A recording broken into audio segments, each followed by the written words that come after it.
सरवणभवाय नमो भगवते रुद्राय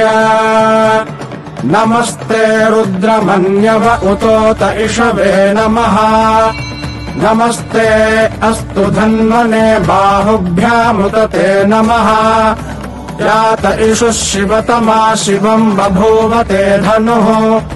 शिवा शरव्या यातवतया नो रुद्रमृडया याते रुद्र शिवा तनोरघोरा पापकाशिनी तया नस्तनुवाशन्तमया गिरिशन्ताभिचाकशीः यामिषुङ्गिरिशन्तहस्ते बिभर्ष्यस्तवे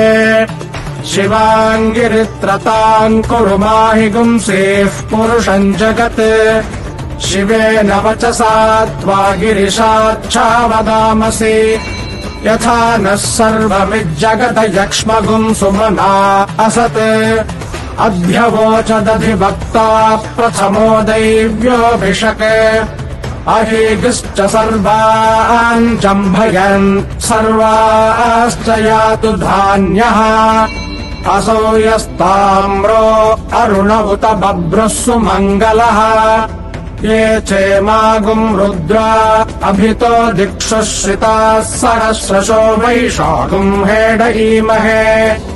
असौ यो वसर्पति नीलग्रीवो विलोहितः उतैनम् गोपा अदृशन्नदृशन्नुदहार्यः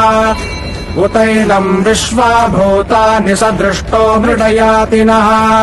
नमो अस्तु नीलग्रीवाय सहस्राक्षाय मीदुषे अथो ये अस्य सत्त्वानो हन्तेभ्यो करन्नमः प्रमुञ्च धन्वनस्त्वमुभयोरार्त्नियोर्ज्याम् याश्च ते हस्त इषवः पराता भगव